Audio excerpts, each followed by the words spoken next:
प्रिय भाइयों और बहनों, हम आपके लिए एक शुभ समाचार लेकर आए हैं। 1 जनवरी 2025 से हम आपके साथ 365 प्रेरणादायक विषय साझा करेंगे। साल के हर दिन हम हर एक विषय और उसे संबंधित वचनों को पोस्ट करेंगे।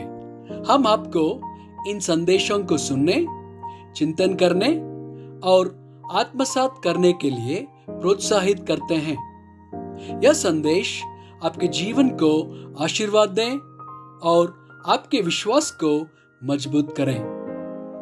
कृपया हमारे इस कार्यक्रम को सब्सक्राइब करें और इसे अपने मित्रों और परिवार के साथ साझा करें।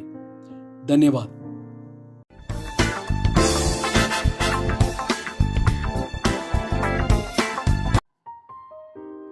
आज 156वां दिन है और विषय है परमपिता परमेश्वर। भजन संहिता 103 वचन 13। जैसे पिता अपने बालकों पर दया करता है, वैसे ही यहोवा अपने डरवैयों पर दया करता है। यशायाह 64 वचन 8। तो भी ये यहोवा, तू हमारा पिता है, देख हम तो मिट्टी है और तू हमारा कुमार है। हम सब के सब तेरे हाथ के काम हैं। यिर्मयाह 3 वचन 19।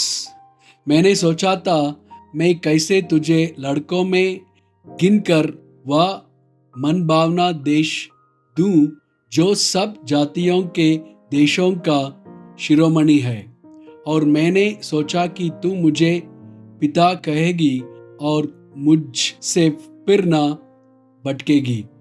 रोमियो 8 वचन 15 से 17। क्योंकि तुमको दासत्व की आत्मा नहीं मिली कि फिर भयभीत हो, परंतु लेपालकपन की आत्मा मिली है, जिससे हम हैं अब्बा, हे पिता कहकर पुकारते हैं। आत्मा आप ही हमारी आत्मा के साथ गवाही देता है कि हम परमेश्वर की संतान है, और यदि संतान है तो वारिस भी, वरन परमेश्वर के वारिस और मसीह के संगी वारिस है, जबकि हम उसके साथ दुख उठाए कि उसके साथ महिमा भी पाए। मत्ती 10 वचन 29। क्या पैसे में 2 गौरवें नहीं बिकती?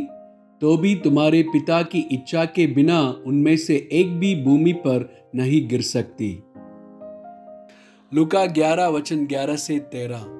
तुम्हें से ऐसा कौन पिता होगा कि जब उसका पुत्र रोटी मांगे तो उसे पत्थर दे, या मछली मांगे तो मछली के बदले उसे सांप दे, या अंडा मांगे तो उसे बिच्छू दे। जब तुम बुरे होकर अपने लड़के बालों को अच्छी वस्तुएं देना जानते हो, तो स्वर्गीय पिता अपने मांगने वालों को पवित्र आत्मा क्यों न देगा। याकूब 1 वचन 17।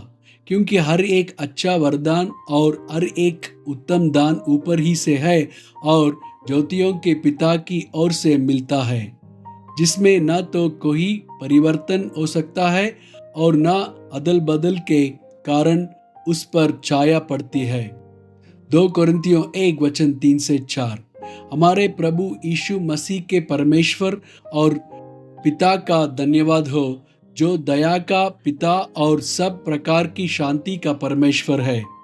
वह हमारे सब क्लेशों में शांति देता है, ताकि हम उस शांति के कारण जो परमेश्वर हमें देता है उन्हें भी शांति दे सके जो किसी प्रकार के क्लेश में हो। इब्रानियों 12 वचन 5 से 11। और तुम उस उपदेश को जो तुमको पुत्रों की नाहीं दिया जाता है भूल गए हो, कि हे मेरे पुत्र, प्रभु की ताड़ना को हल्की बात न जान, और जब वह तुझे गुड़के तो याव ना छोड़, क्योंकि प्रभु जिससे प्रेम करता है उसकी ताड़ना भी करता है, और जिसे पुत्र बना लेता है उसको कोड़े भी लगाता है। तुम दुख को ताड़ना समझकर सह लो, परमेश्वर तुम्हें पुत्र जानकर तुम्हारे साथ बर्ताव करता है। वह कौन सा पुत्र है जिसकी ताड़ना पिता नहीं करता?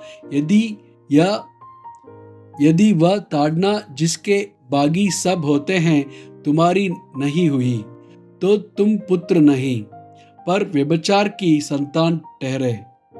फिर जबकि हमारे शारीरिक पिता भी हमारी ताड़ना किया करते थे, तो क्या आत्माओं के पिता के और भी अधीन न रहे जिससे जीवित रहें?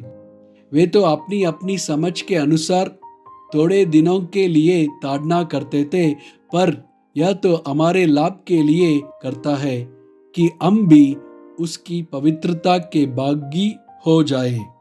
और वर्तमान में हर प्रकार की ताड़ना आनंद की नहीं, पर शोक की बात दिखाई पड़ती है।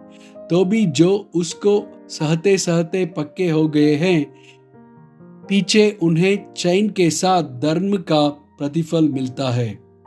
मत्ती 5:44 से 45। परंतु मैं तुमसे एक कहता हूं कि अपने बैरियों से प्रेम रखो और अपने सताने वालों के लिए प्रार्थना करो, जिसे तुम अपने स्वर्गीय पिता की संतान ठहरोगे, क्योंकि वह भलों और बुरों दोनों पर अपना सूर्य उदय करता है और धर्मियों और अधर्मियों दोनों पर मेघ बरसाता है। आमीन।